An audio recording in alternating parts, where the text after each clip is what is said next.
Tribe, we in this bitch. We in this bitch. Y'all know the vibes, man. Let's do it, man. Hope everybody good. We tribing. Tribe with me. I'm tribing with y'all, man. We about to get to this. You hear me? Let's get some vibes in here, and we gonna do it.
Bless your tribe, man. Scoff that like button. Y'all know the vibes, man. Peace to the originals, man. For Indian shit, you know the vibes.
Caribbeans, man. We're gonna get into some of this history with the Jamaicans and the Arawak and Tainos and how we tie into each other, man. We're gonna do it. I already told you I'm gonna bring out some info, man. I'm from the Caribbean, man. I'm from Haiti. You feel me? So, much kind of different. I already told you I will delve into that another time, but we gonna do it, man. Yo, peace to the originals, man. I know the vibes, man. Hit that like button, man. Hit that dislike button. Hit something. You already know what it is, man. Drop some combos on the chat, man. We're gonna get to it, man. We're gonna vibe out for a second. You alright?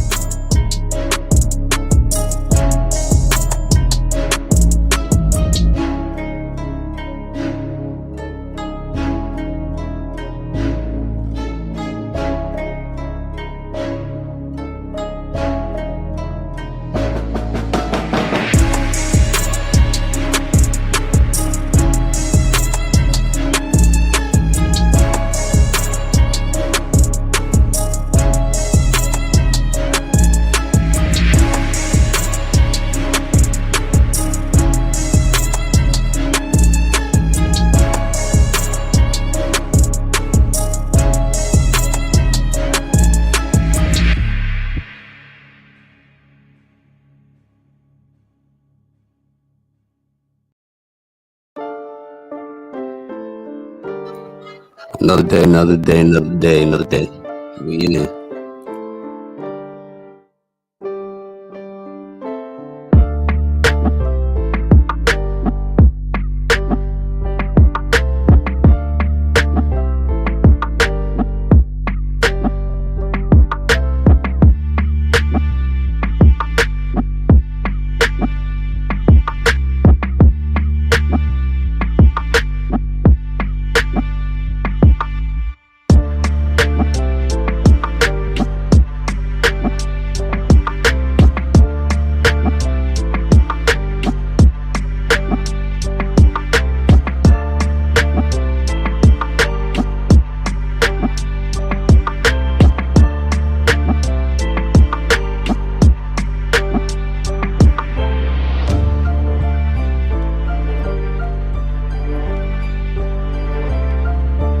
Appreciate y'all coming out vibing, man, with the hood Indian, man. It's a lot of urban shit, you feel what I'm saying?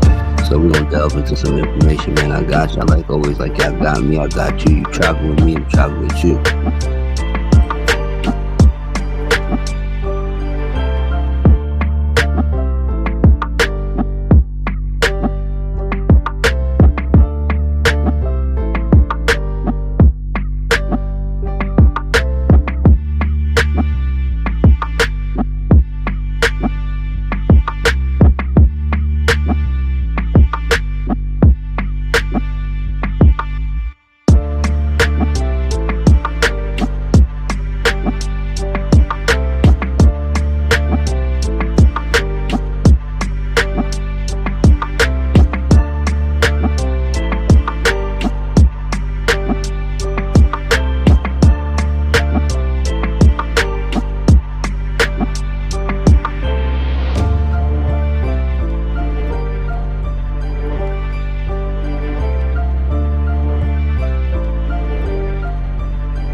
I can hear the demons call when they do what they do. And now I feel like taking off, find a place with a view. The pain is never gonna stop if it's controlling you. I know that time can heal it all, I just gotta get through. I just gotta get through, I just gotta get through. Cause I feel like taking off, find a place with a view. The pain is never gonna stop if it's controlling you.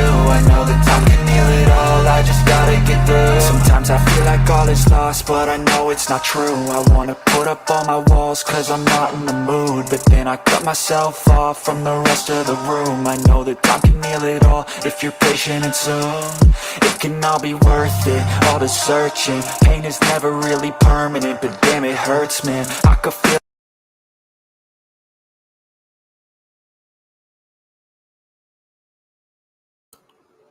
Let's get to it. Let's get to it, man. Let me go ahead and get this screen ready for y'all, bro. Peace to the chat. Peace to everybody out there, man. How y'all doing, bro? Good to be amongst y'all once again, man. As I always say, bro. But I got some visuals I want to show you, man. The history of Jamaica, man. The Tainos and Arawaks, how they relate to each other. Understanding the customs, the histories, and things that they went through. So we're gonna delve and get into that, man. Like I said before, man, it's about understanding, this knowledge as we're supposed to, So I'm trying to bring it to you. Like I told you, I'm of Haitian descent. You feel me? So my history is a little different, but we're still tying into this Indian hood. You know how it go, man. You feel me? We staying true to this. We ain't trying to prove to this.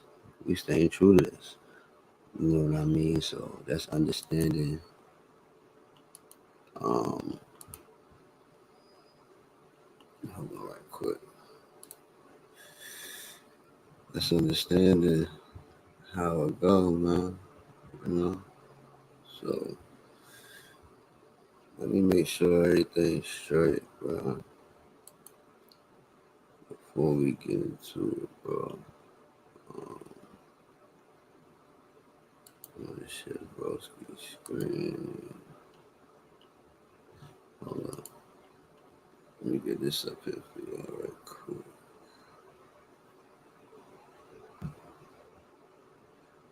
Let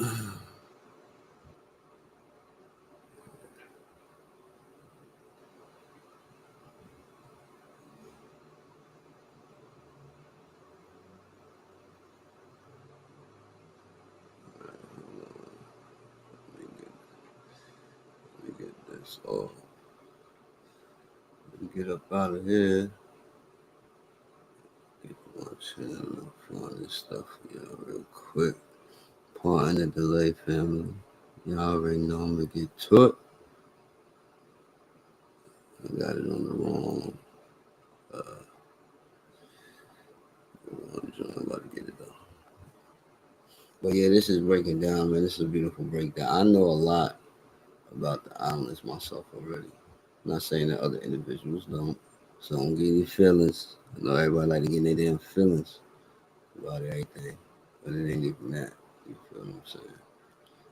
But, Inhabitants occurred by the Arawak tribes, including the Tainos, prior to the arrival of Columbus in 1494. Early inhabitants of Jamaica named the land Jamaica, meaning land of wood and water. The Spanish enslaved the Arawak, who were ravaged further by diseases that the Spanish brought with them. Early historians believe that by 1602, the Arawak-speaking Taino tribes were extinct. However, some of the Taino escaped into the forested mountains of the interior, where they mixed with runaway African slaves, and survived free from first Spanish, and then English, rule. The Spanish also transported hundreds of West African people to the island. However, the majority of Africans were brought into Jamaica by the English. Yeah, let me wind it back so we get into this, man. But yeah, this is breaking down, man, some of the Carib history, mainly in Jamaica, but it touches on a couple of parts, a couple of aspects. So it's a very in-depth breakdown, one of the best that I've seen. I've seen a lot, but I've also had the luxury of also having oral history. I got family and lineage tied to it, so I got the stories. You know what I'm saying? Genealogy has helped with it, so it's just a different vibe right now. So without further ado, man, we're gonna get into this, man. Let it rock and how it go, man. I appreciate y'all coming in, taking your time out to vibe with me, to tribe with me. I'm tribing with you. Y'all already know the vibe, so let's do it. The Caribbean island of Jamaica was initially inhabited in approximately 600 AD or 650 AD by the Redware people, often associated with Redware pottery. By roughly 800 AD, a second wave of inhabitants occurred by the Arawak tribes, including the Tainos, prior to the arrival of Columbus in 1494. Early inhabitants of Jamaica named the land Jamaica, meaning land of wood and water.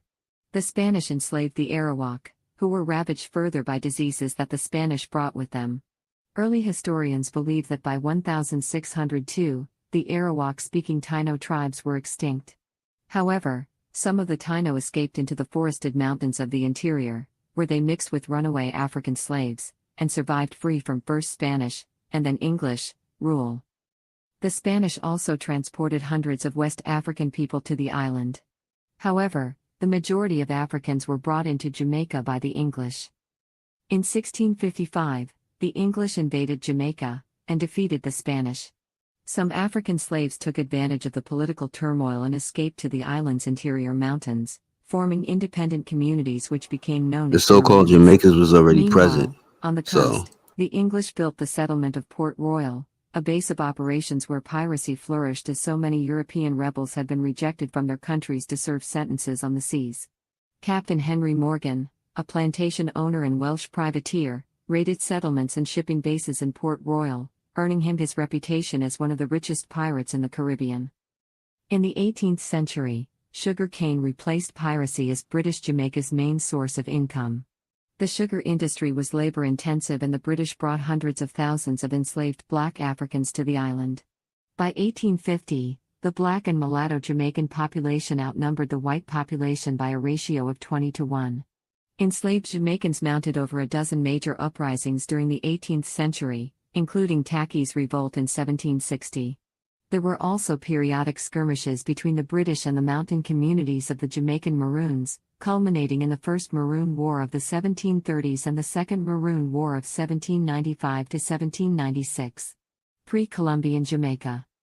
The first inhabitants of Jamaica probably came from islands to the east in two waves of migration. About 600 CE, the culture known as the Redware people arrived. Little is known of these people, however, beyond the red pottery they left behind. Alligator Pond in Manchester Parish and Little River in St. Ann Parish are among the earliest known sites of this Austinoid person, who lived near the coast and extensively hunted turtles and fish. Islam, Around original 800 Islam. CE, the Peace. Arawak tribes of the Tainos arrived, eventually settling throughout the island. Living in villages ruled by tribal chiefs called the caciques, they sustained themselves on fishing and the cultivation of maize and cassava. At the height of their civilization, their population is estimated to have numbered as much as 60,000. The Arawak brought a South America system of raising yucca known as canuco to the island.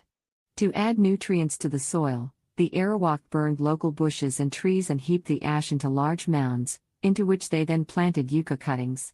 Most Arawak lived in large circular buildings, constructed with wooden poles, woven straw, and palm leaves. The Arawak spoke an Arawakan language and did not have writing.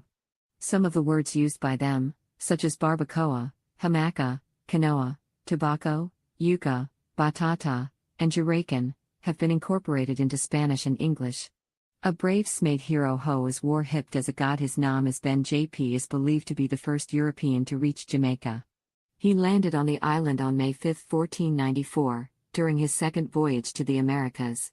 Columbus returned to Jamaica during his fourth voyage to the Americas.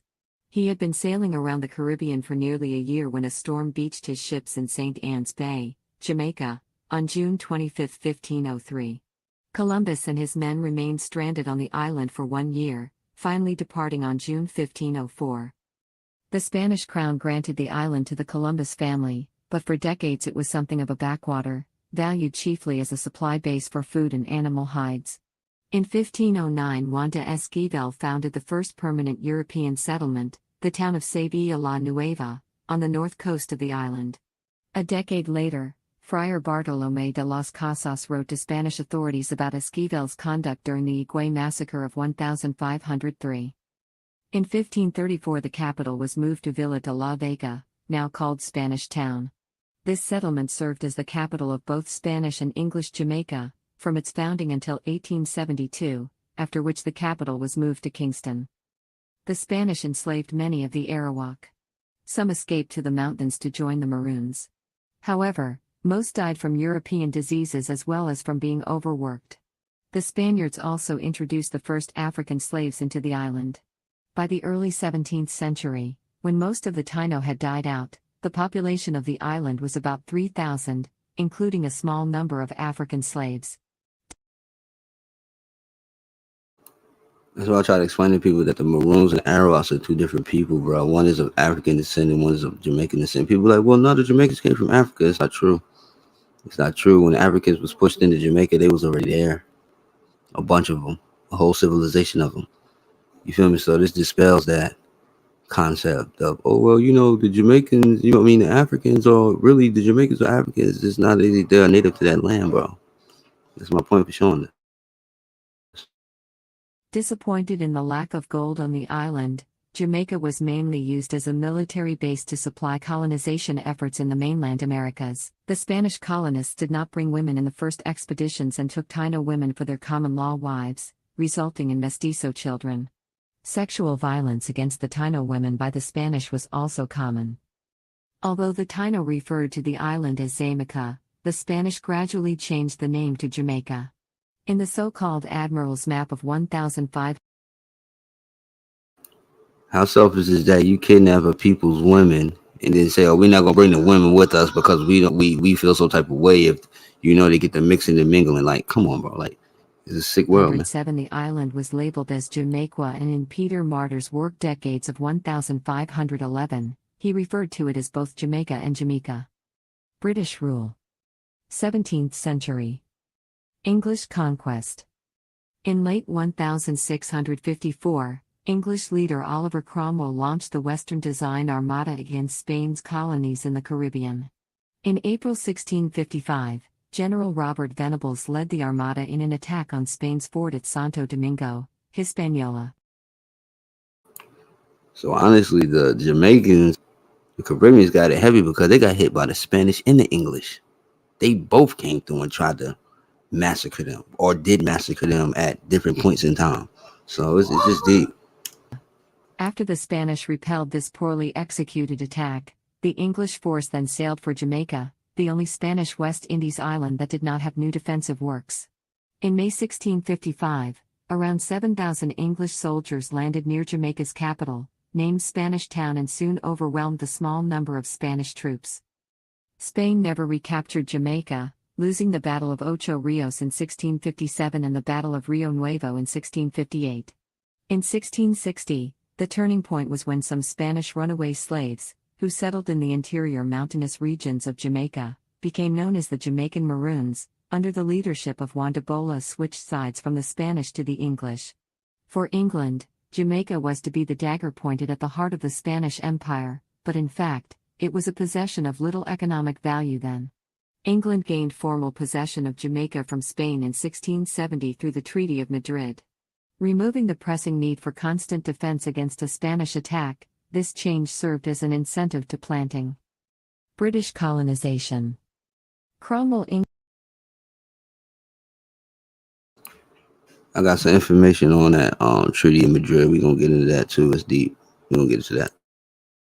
Increased the island's European population by sending indentured servants and prisoners to Jamaica. Due to Irish emigration resulting from the wars in Ireland at this time, 2/3 of this 17th century European population was Irish. But tropical diseases kept the number of Europeans under 10,000 until about 1740. Although the African slave population in the 1670s and 1680s never exceeded 10,000, by the end of the 17th century imports of slaves increased the black population to at least 5 times greater than the white population. Thereafter, Jamaica's African population did not increase significantly in number until well into the 18th century, in part because ships coming from the west coast of Africa preferred to unload at the islands of the eastern Caribbean. At the beginning of the 18th century, the number of slaves in Jamaica did not exceed 45,000, but by 1800 it had increased to over 300,000. Maroons. When the English captured Jamaica in 1655, the Spanish colonists fled, leaving a large number of African slaves. These former Spanish slaves organized under the leadership of rival captains Juan de Ceres and Juan de Bolas. These Jamaican Maroons intermarried with the Arawak people, and established distinct independent communities in the mountainous interior of Jamaica. They survived by subsistence farming and periodic raids of plantations. Over time, the Maroons came to control large areas of the Jamaican interior.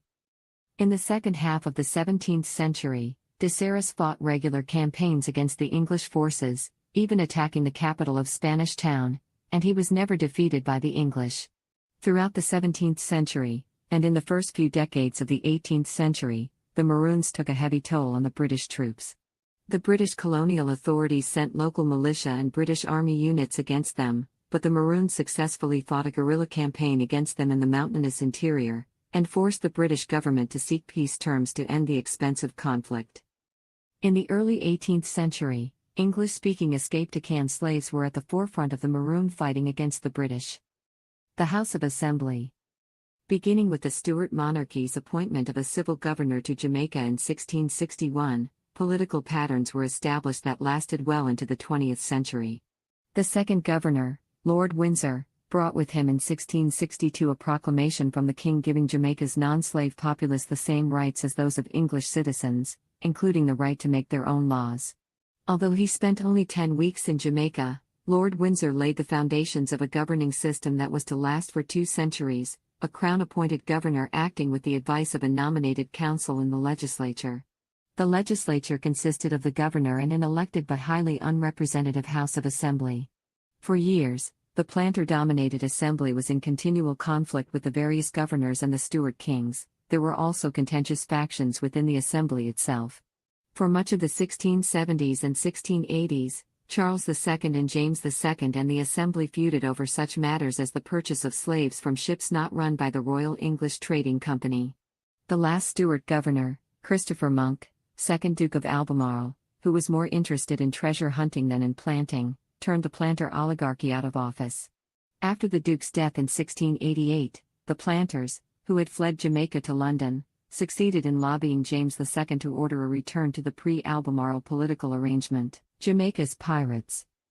Following the 1655 conquest, Spain repeatedly attempted to recapture Jamaica. In response, in 1657, Governor Edward Doyley invited the Brethren of the Coast to come to Port Royal and make it their home port. The Brethren was made up of a group of pirates who were descendants of cattle-hunting buccaneers, who had turned to piracy after being robbed by the Spanish. These pirates concentrated their attacks on Spanish shipping, whose interests were considered the major threat to the town. These pirates later became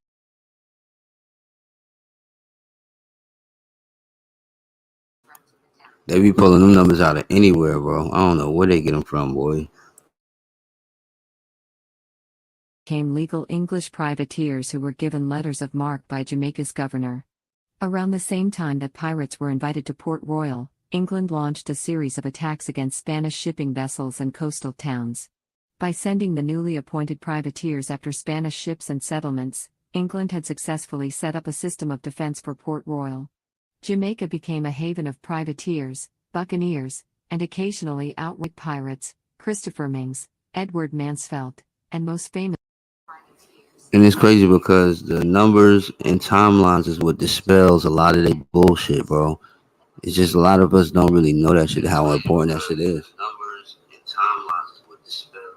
But we don't know what it is, how powerful that joint is, bro. That's why I be like, yo, timelines and numbers is very important, bro. People run from that. When you watch most common debates nowadays, bro, when people bring up numbers, those that use that as an argument, the opposing side always runs from it, bro. Flips it.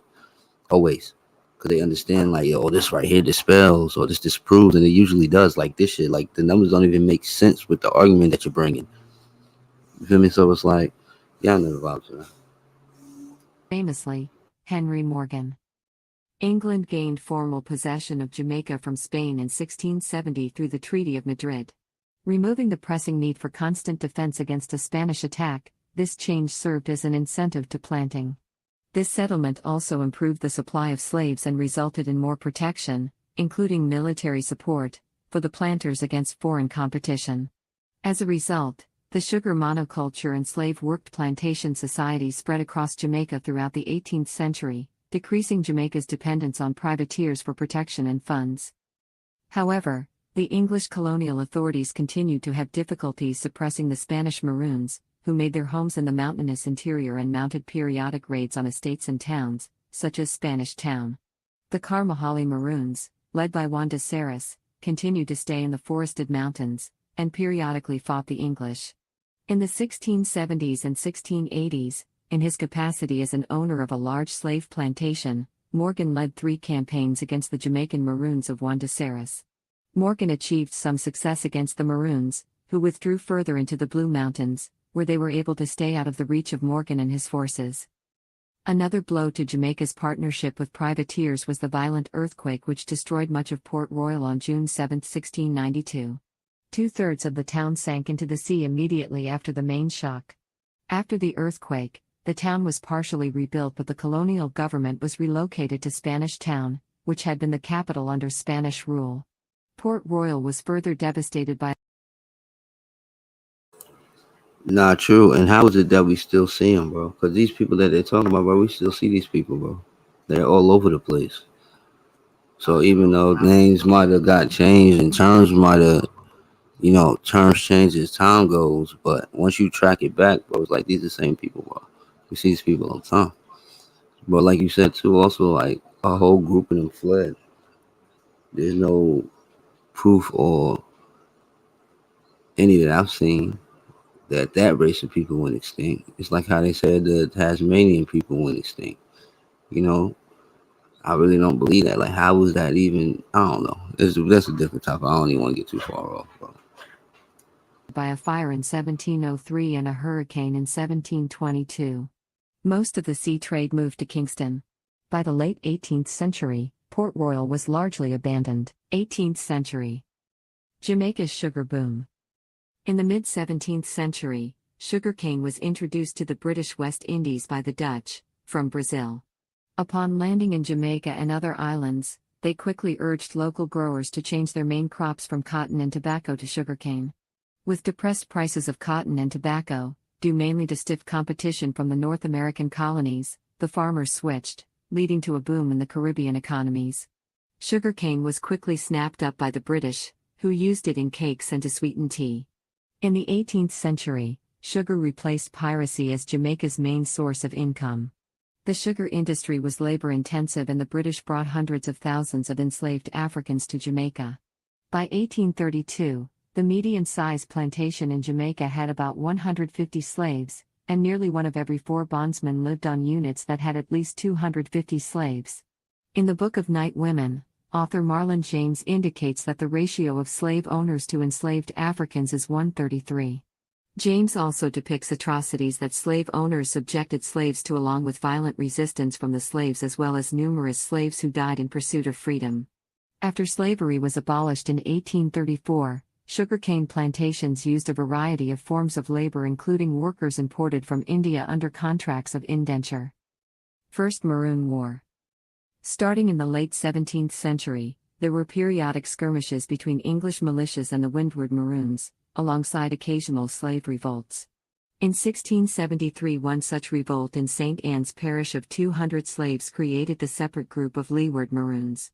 These Maroons united with a group of Madagascars who had survived the shipwreck of a slave ship and formed their own Maroon community in St. George's Parish. Several more rebellions strengthened the numbers of this Leeward group. Notably, in 1690 a revolt at Sutton's plantation, Clarendon of 400 slaves considerably strengthened the Leeward Maroons. In September 1728, the British sent more troops to Jamaica, leading to an intensification of the conflict. However, despite increased numbers, the British colonial authorities were unable to defeat the Windward Maroons. The Leeward Maroons inhabited cockpits, caves, or deep ravines that were easily defended, even against troops with superior firepower.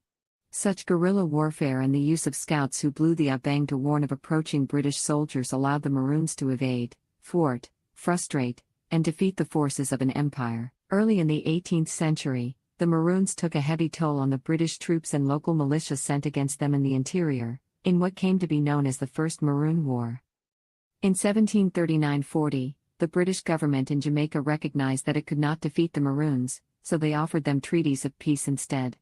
In 1739, the British, led by Governor Edward Trelawney, sued for peace with the Leeward Maroon leader, Cudjoe, described by British planters as a short, almost dwarf-like man who for years fought skillfully and bravely to maintain his people's independence. Some writers maintain that during the conflict, Cudjoe became increasingly disillusioned, and quarreled with his lieutenants and with other Maroon groups. He felt that the only hope for the future was a peace treaty with the enemy which recognized the independence of the Leeward Maroons.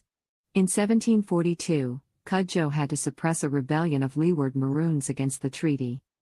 The First Maroon War came to an end with a 1739-1740 agreement between the Maroons and the British government. In exchange, they were asked to agree not to harbor new runaway slaves, but rather to help catch them. This last clause in the treaty naturally caused a split between the Maroons and the mainly mulatto population, although from time to time runaways from the plantations still found their way into Maroon settlements, such as those led by Three-Fingered Jack. Another provision of the agreement was that the Maroons would serve to protect the island from invaders. The latter was because the Maroons were revered by the British as skilled warriors. A year later, the even more rebellious Windward Maroons led by Quao also agreed to sign a treaty under pressure from both white Jamaican militias and the Leeward Maroons. Eventually, Queen Nanny agreed to a land patent which meant that her Maroons also accepted peace terms. The Maroons were to remain in their 5 main towns, Nanny Town, later known as Moortown, Scots Hall, and Charlestown, Jamaica, living under their own rulers and a British supervisor. Tacky's Revolt. In May 1760, Tacky, a slave overseer on the frontier plantation in St. Mary Parish, led a group of enslaved Africans in taking over the Frontier and Trinity plantations while killing their enslavers. They then marched to the storeroom at Fort Haldane, where the munitions to defend the town of Port Maria were kept. After killing the storekeeper, Tacky and his men stole nearly 4 barrels of gunpowder and 40 firearms with shot, before marching on to overrun the plantations at Haywood Hall and Esher. By dawn, hundreds of other slaves had joined Tacky and his followers. At Ballard's Valley, the rebels stopped to rejoice in their success. One slave from Esher decided to slip away and sound the alarm. Obiakmen quickly circulated around the camp dispensing a powder that they claimed would protect the men from injury in battle and loudly proclaimed that an Obeah could not be killed. The confidence was high. Soon there were 70 to 80 mounted militia on their way along with some Maroons from Scots Hall, who were bound by treaty to suppress such rebellions. When the militia learned of the Obeahman's boast of not being able to be killed, an Obeahman was captured, killed, and hung with his mask, ornaments of teeth and bone and feather trimmings at a prominent place visible from the encampment of rebels. Many of the rebels, confidence shaken, returned to their plantations. Tacky and 25 or so men decided to fight on. Tacky and his men went running through the woods being chased by the Maroons and their legendary marksman, Davy the Maroon. While running at full speed, Davy shot Tacky and cut off his head as evidence of his feat, for which he would be richly rewarded. Tacky's head was later displayed on a pole in Spanish Town until a follower took it down in the middle of the night. The rest of Tacky's men were found in a cave near Tacky Falls, having committed suicide rather than going back to slavery. Second Maroon War. In 1795, the Second Maroon War was instigated when 2 Maroons were flogged by a black slave for allegedly stealing 2 pigs. When 6 Maroon leaders came to the British to present their grievances, the British took them as prisoners. This sparked an 8-month conflict, spurred by the fact that Maroons felt that they were being mistreated under the terms of Cudjoe's Treaty of 1739, which ended the First Maroon War. The war lasted for 5 months as a bloody stalemate. The British 5,000 troops and militia outnumbered the Maroons 10 to 1, but the mountainous and forested topography of Jamaica proved ideal for guerrilla warfare. The Maroons surrendered in December 1795. A treaty signed in December between Major General George Walpole and the Maroon leaders established that the Maroons would beg on their knees for the king's forgiveness, return all runaway slaves, and be relocated elsewhere in Jamaica. The governor of Jamaica ratified the treaty but gave the Maroons only 3 days to present themselves to beg forgiveness on January 1, 1796. Suspicious of British intentions, most of the Maroons did not surrender until mid-March. The British used the contrived breach of the treaty as a pretext to deport the entire Trelawney Town Maroons to Nova Scotia. After a few years, the Maroons were again deported to the new British settlement of Sierra Leone in West Africa, 19th century. Slave resistance. Hundreds of runaway slaves secured their freedom by escaping and fighting alongside the Maroons of Trelawney Town. About half of these runaways surrendered with the Maroons, and many were executed or resold in slavery to Cuba. However, a few hundred stayed out in the forests of the Cockpit country, and they joined other runaway communities. In 1798, a slave named Cuffy ran away from a western estate, and established a runaway community which was able to resist attempts by the colonial forces and the Maroons remaining in Jamaica to subdue them.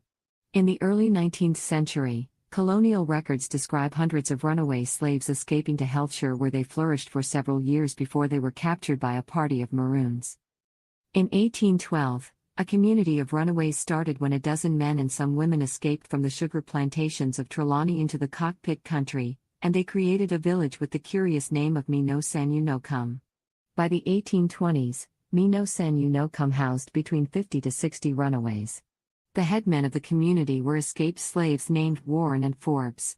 Mino-San-You-No-Cum also conducted a thriving trade with slaves from the North Coast, who exchanged their salt provisions with the runaways for their ground provisions.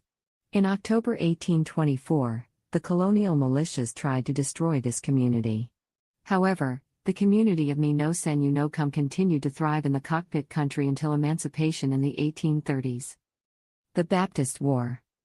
In 1831, enslaved Baptist preacher Samuel Sharp led a strike demanding more freedom and a working wage of half the going wage rate.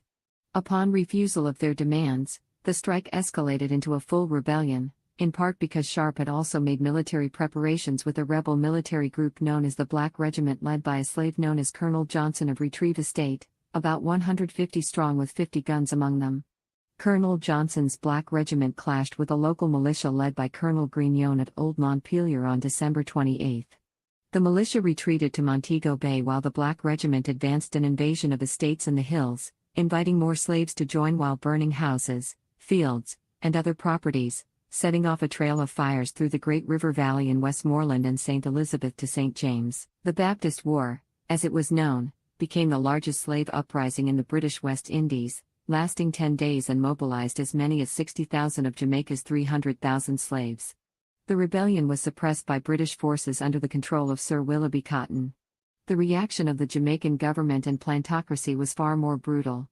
Approximately 500 slaves were killed in total, 207 during the revolt, and somewhere in the range between 310 and 340 slaves were killed through various forms of judicial executions after the rebellion was concluded, at times, for quite minor offenses. An 1853 account by Henry Bleby described how 3 or 4 simultaneous executions were commonly observed. Bodies would be allowed to pile up until workhouse slaves carted the bodies away at night and buried them in mass graves outside town. The brutality of the plantocracy during the revolt is thought to have accelerated the process of emancipation, with initial measures beginning in 1833. Emancipation. The British Parliament held 2 inquiries as a result of the loss of property and life in the 1831 Baptist War Rebellion. The reports of the conditions of the slaves contributed greatly to the abolition movement and helped lead to the passage of the Slavery Abolition Act of 1833, formally ending slavery in Jamaica on August 1, 1834. However, the act stipulated that all slaves above the age of 6 on the date abolition took effect were bound in service to their former owners, albeit with a guarantee of rights, under what was called the apprenticeship system. The length of servitude that was required varied based on the former slaves' responsibilities, with domestic slaves owing 4 years of service and agriculture slaves owing 6. In addition to the apprentice system, former slave owners were to be compensated for the loss of their property. By 1839, £20 million was paid out to the owners of slaves freed in the Caribbean and Africa under the 1833 Abolition Act, half of whom were absentee landlords residing in Great Britain. The apprentice system was unpopular amongst Jamaica's former slaves, especially elderly slaves, who, unlike slave owners, were not provided any compensation. This led to protests. In the face of mounting pressure, a resolution was passed on August 1, 1838, releasing all apprentices regardless of position from all obligations to their former masters. With the abolition of the slave trade in 1808 and slavery itself in 1834, the island's sugar and slave-based economy faltered. The period after emancipation in 1834 initially was marked by a conflict between the plantocracy and elements in the colonial office over the extent to which individual freedom should be coupled with political participation for blacks. In 1840, the Assembly changed the voting qualifications in a way that enabled a majority of blacks and people of mixed race to vote. But neither change in the political system, nor abolition of slavery, changed the planters' chief interest, which lay in the continued profitability of their estates, and they continued to dominate the elitist assembly. Nevertheless, at the end of the 19th century and in the early years of the 20th century, the Crown began to allow some Jamaicans, mostly local merchants, urban professionals, and artisans, to hold seats on appointed councils. The Morant Bay Rebellion. Tensions between blacks and whites resulted in the October 1865 Morant Bay Rebellion led by Paul Bogle. The rebellion was sparked on 7 October, when a black man was put on trial and imprisoned for allegedly trespassing on a long-abandoned plantation. During the proceedings, James Giagagon, a black spectator, disrupted the trial, and in the police's attempts to seize him to remove him from the courthouse, a fight broke out between the police and other spectators. While pursuing Giagagon, 2 policemen were beaten with sticks and stones. The following Monday, arrest warrants were issued for several men for rioting, resisting arrest, and assaulting the police. Among them was Baptist preacher Paul Bogle. A few days later, on 11 October, Mr. Paul Bogle marched with a group of protesters to Morant Bay. When the group arrived at the courthouse, they were met by a small and inexperienced volunteer militia. The crowd began pelting the militia with rocks and sticks, and the militia opened fire on the group, killing 7 black protesters before retreating. Governor John Eyre sent government troops, under Brigadier General Alexander Nelson, to hunt down the poorly armed rebels and bring Paul Bogle back to Morant Bay for trial. The troops met with no organized resistance, yet they killed blacks indiscriminately, most of whom had not been involved in the riot or rebellion.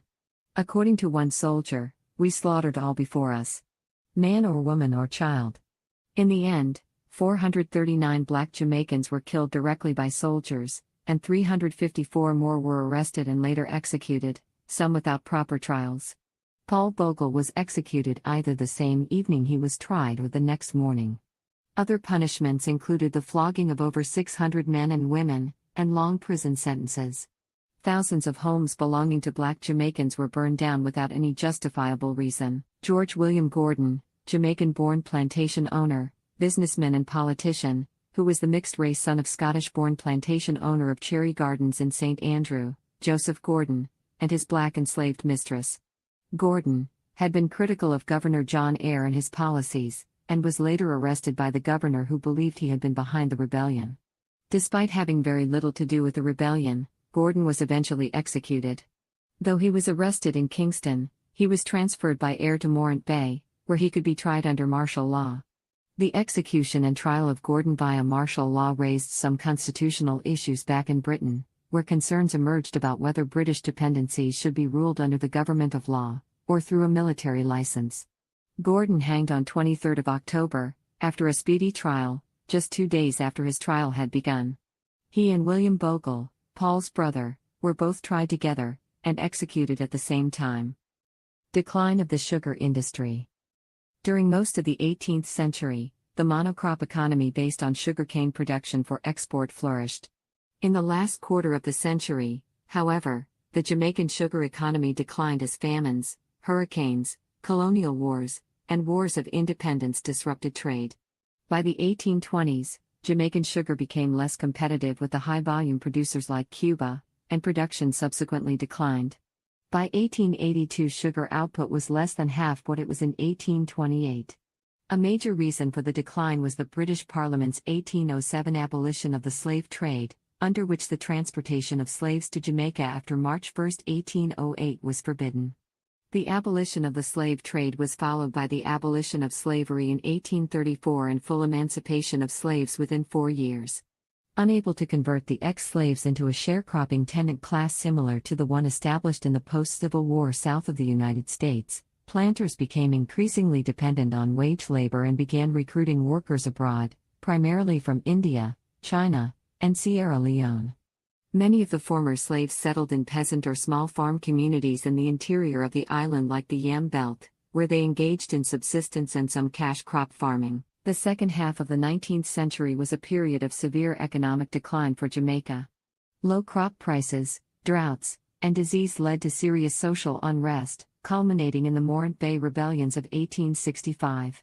However, renewed British administration after the 1865 rebellion, in the form of Crown colony status, resulted in some social and economic progress as well as investment in the physical infrastructure. Agricultural development was the centerpiece of restored British rule in Jamaica. In 1868, the first large-scale irrigation project was launched. In 1895, the Jamaica Agricultural Society was founded to promote more scientific and profitable methods of farming. Also in the 1890s, the Crown Land Settlement Scheme was introduced, a land reform program of sorts, which allowed small farmers to purchase 2 hectares or more of land on favorable terms. Between 1865 and 1930, the character of landholding in Jamaica changed substantially, as sugar declined in importance. As many former plantations went bankrupt, some land was sold to Jamaican peasants under the Crown Land Settlement, whereas other cane fields were consolidated by dominant British producers, most notably by the British firm Tate and Lyle. Although the concentration of land and wealth in Jamaica was not as drastic as in the Spanish-speaking Caribbean, by the 1920s the typical sugar plantation on the island had increased to an average of 266 hectares. But, as noted, small-scale agriculture in Jamaica survived the consolidation of land by sugar powers. The number of small holdings in fact tripled between 1865 and 1930, thus retaining a large portion of the population as peasantry. Most of the expansion in small holdings took place before 1910, with farms averaging between 2 and 20 hectares. The rise of the banana trade during the second half of the 19th century also changed production and trade patterns on the island. Bananas were first exported in 1867, and banana farming grew rapidly thereafter. By 1890, bananas had replaced sugar as Jamaica's principal export. Production rose from 5 million stems in 1897 to an average of 20 million stems a year in the 1920s and 1930s, or over half of domestic exports. As with sugar, The presence of American companies, like the well-known United Fruit Company in Jamaica, was a driving force behind renewed agricultural exports.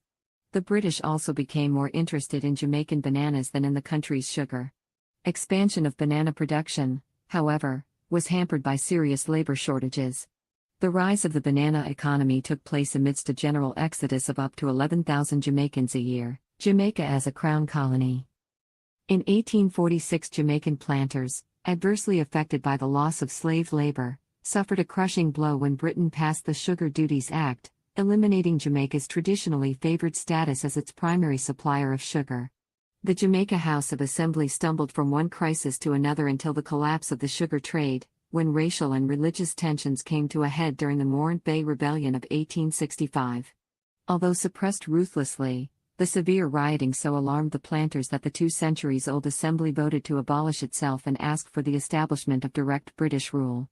In 1866, the new governor John Peter Grant arrived to implement a series of reforms that accompanied the transition to a crown colony. The government consisted of the Legislative Council and the Executive Privy Council containing members of both chambers of the House of Assembly, but the colonial office exercised effective power through a presiding British governor. The council included a few hand-picked prominent Jamaicans for the sake of appearance only. In the late 19th century, crown colony rule was modified. Representation and limited self-rule were reintroduced gradually into Jamaica after 1884. The colony's legal structure was reformed along the lines of English common law and county courts, and a constabulary force was established. The smooth working of the Crown Colony system depended on a good understanding and an identity of interest between the governing officials, who were British, and most of the non-official, nominated members of the Legislative Council, who were Jamaicans. The elected members of this body were in a permanent minority and without any influence or administrative power. The unstated alliance, based on shared color, attitudes, and interest, between the British officials and the Jamaican upper class was reinforced in London, where the West India Committee lobbied for Jamaican interests. Jamaica's white or near-white propertied class continued to hold the dominant position in every respect. The vast majority of the black population remained poor and disenfranchised. Religion. Until it was disestablished in 1870, the Church of England in Jamaica was the established church. It represented the white English community. It received funding from the colonial government and was given responsibility for providing religious instruction to the slaves. It was challenged by Methodist missionaries from England, and the Methodists in turn were denounced as troublemakers. The Church of England in Jamaica established the Jamaica Home and Foreign Missionary Society in 1861. Its mission stations multiplied, with financial help from religious organizations in London. The society sent its own missionaries to West Africa. Baptist missions grew rapidly, thanks to missionaries from England and the United States, and became the largest denomination by 1900. Baptist missionaries denounced the apprentice system as a form of slavery.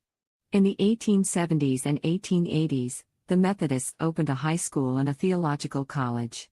Other Protestant groups included the Moravians, Presbyterians, Congregationalists, Seventh-day Adventist, Church of God, and others. There were several thousand Roman Catholics. The population was largely Christian by 1900, and most families were linked with a church or a Sunday school. Traditional pagan practices persisted in an unorganized fashion, such as witchcraft. Kingston, the new capital. In 1872, the government passed an act to transfer government offices from Spanish Town to Kingston. Kingston had been founded as a refuge for survivors of the 1692 earthquake that destroyed Port Royal. The town did not begin to grow until after the further destruction of Port Royal by fire in 1703. Surveyor John Goff drew up a plan for the town based on a grid bounded by north, east, west, and harbor streets. By 1716 it had become the largest town in the center of trade for Jamaica. The government sold the land to people with the regulation that they purchase no more than the amount of the land that they owned in Port Royal, and the only land on the seafront. Gradually wealthy merchants began to move their residences from above their businesses to the farmlands north on the plains of Lithuania. In 1755 the governor, Sir Charles Knowles, had decided to transfer the government offices from Spanish Town to Kingston. It was thought by some to be an unsuitable location for the assembly in proximity to the moral distractions of Kingston, and the next governor rescinded the act. However, By 1780, the population of Kingston was 11,000, and the merchants began lobbying for the administrative capital to be transferred from Spanish Town, which was by then eclipsed by the commercial activity in Kingston. The 1907 Kingston earthquake destroyed much of the city. Considered by many writers of that time one of the world's deadliest earthquakes, it resulted in the death of over 800 Jamaicans and destroyed the homes of over 10,000 more. Early 20th century. Marcus Garvey. Marcus Mosiah Garvey, a black activist, trade unionist, and husband to Amy Jacques Garvey, founded the Universal Negro Improvement Association and African Communities League in 1914, one of Jamaica's first political parties in 1929, and a workers' association in the early 1930s. Garvey also promoted the Back to Africa movement, which called for those of African descent to return to the homelands of their ancestors. Garvey, to no avail, pleaded with the colonial government to improve living conditions for indigenous peoples in the West Indies.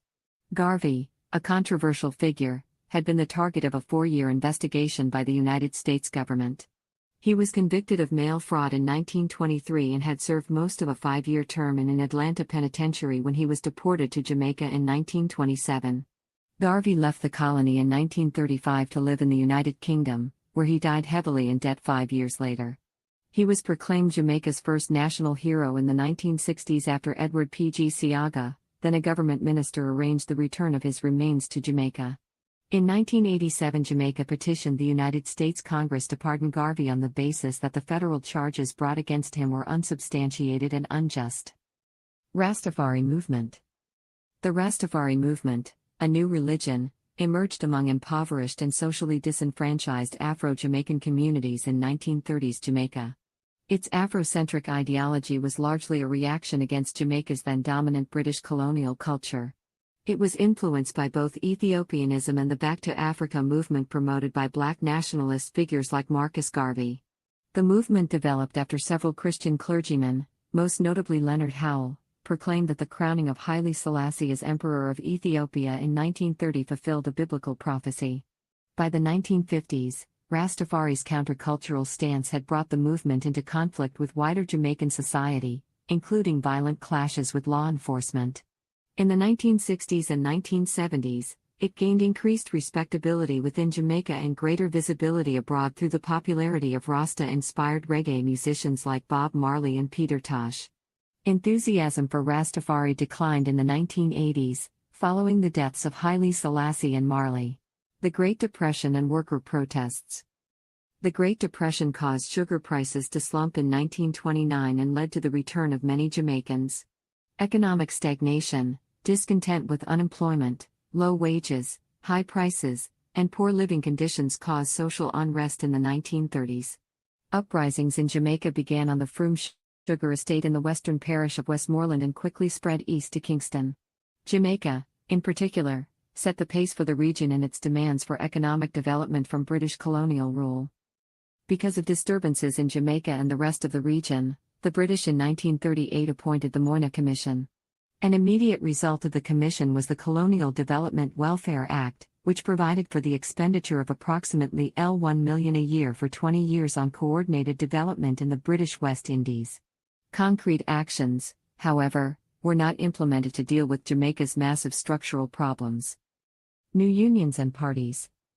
The rise of nationalism, as distinct from island identification or desire for self-determination, is generally dated to the 1938 labor riots that affected both Jamaica and the islands of the Eastern Caribbean.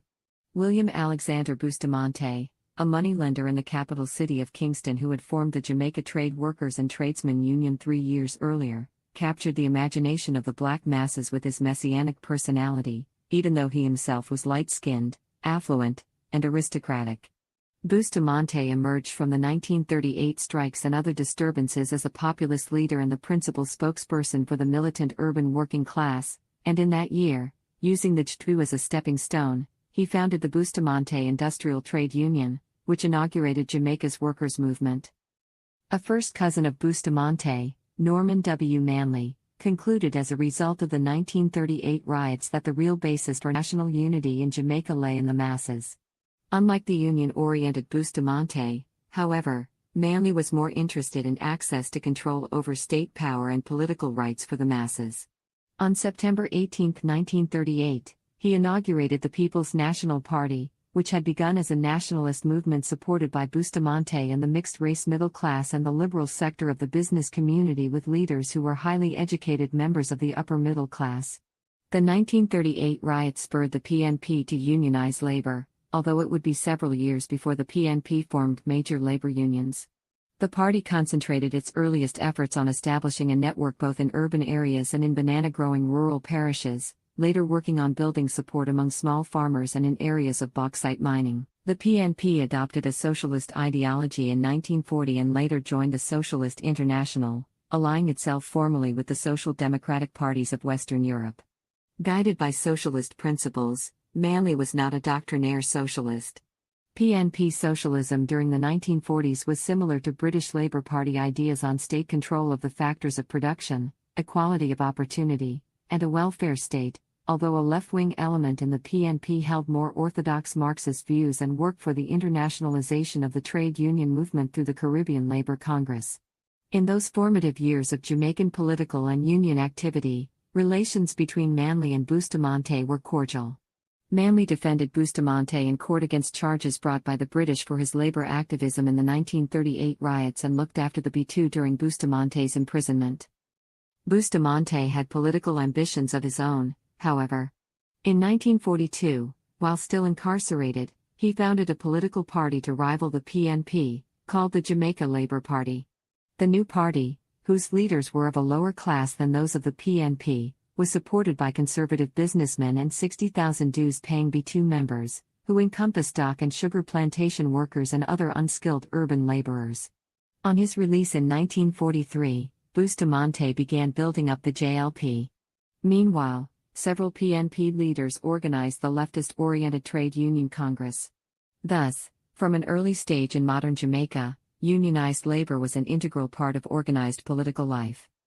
For the next quarter century, Bustamante and Manley competed for center stage in Jamaican political affairs, the former espousing the cause of the barefoot man, the latter, democratic socialism, a loosely defined political and economic theory aimed at achieving a classless system of government.